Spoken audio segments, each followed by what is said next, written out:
Everyone, welcome to my channel. I am doctor Anju from AG dental care और आज हम बात करेंगे प्रो गोल्ड हैंड फाइल्स के सीक्वेंस एंड कलर कोडिंग के बारे में। इन फाइल्स को हम सबसे पहले दो कैटेगरीज में बांट देते हैं, शेपर्स एंड फिनिशर्स। शेपर्स के जो होते हैं इनका काम कैनाल्स की शेप देना होता है, तो इसके अंदर सबसे पहले आते हैं हमारे SX। ये ऑरेंज हैंडल होता है इसका, ये आपको दिखाई दे रहा है, ये ऑरेंज हैंडल होता है इसका। ये ऑरिफाइड शेपर भी कहते हैं इसको। ये सबसे छोटी फाइल होती है लेंथ में। इसका काम सिर्फ कैनाल की ओपनिंग को थोड़ा सा बड़ा करना होता है ताकि बाकी की फाइल्स आसानी से अंदर जा सके, ठीक है। उसके बाद आता है हमारा S1, जिसे हम पर्पल हैंडल में दिख रहा है, जिसका काम होता है कोरोनल थर्ड की सफाई करना। ये जो फाइल है दांत के ऊपर वाले हिस्से कोरोनल पार्ट को शेप देती है।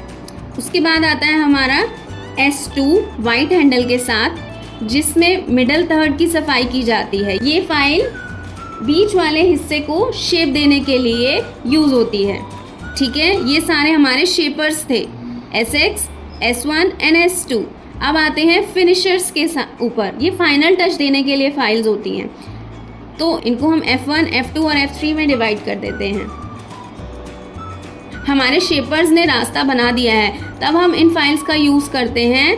ये फाइनल साइज देती है ताकि गट्टा पर्जा फिट हो सके हमारा। सबसे पहले हम बात करेंगे F1 की, जो येलो हैंडल के साथ आती है। इसका टिप नंबर जो होता है K फाइल के बराबर होता है 20।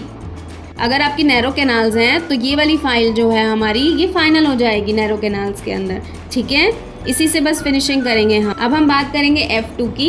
ये रेड हैंडल के साथ आती है। इसका टिप साइज 25 नंबर होता है। सबसे कॉमन फिनिशिंग फाइल यही होती है। ज़्यादातर RCT में F2 तक क्लीनिंग की जाती है, ठीक है। इसके बाद आते हैं हम F3 के पास। ये ब्लू हैंडल के साथ आती है। अगर कैनाइल थोड़ी वाइड या चौड़ी है तब हम ब्लू फाइल का यूज़ करते हैं। नॉर्मल फाइल्स का टेपर कांस्टेंट होता है, लेकिन प्रो गोल्ड में टेपर जो होता है प्रोग्रेसिव होता है। मतलब एक ही फाइल ऊपर से मोटी और नीचे से पतली होती, अलग अलग रेशियो में है। जैसे आप देखोगे यहाँ से ऊपर से मोटी और नीचे से धीरे धीरे आगे पतली होती जा रही है। इसका रेशियो देखो, ये रहा।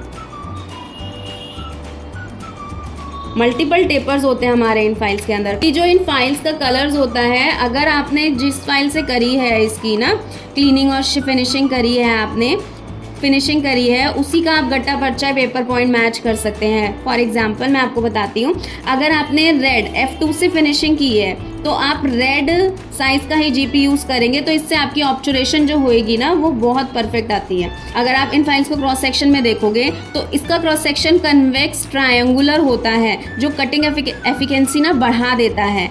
फाइल को टूटने का चांस भी कम हो जाता है। सो मैं एंड करती हूँ अब ये बता के आपको कि अगर आप अक्सर कंफ्यूज हो जाते हो कि पर्पल पहले यूज़ करें या वाइट यूज़ करें, तो हमेशा याद रखना कि जो हमारी S1, S2 ये फाइल्स जो होती है रास्ता बनाती है। ये सारी SX ये ऑरिफाइज ओपनिंग के लिए होती है। S1 और S2 जो होती है हमारी रास्ता बनाती, कैनाल्स को रास्ता बनाती है। और ये जो होती है हमारी F1, F2, F3 ये फिनिश करती है फाइल्स, जो हमारी फिनिशिंग करते हैं।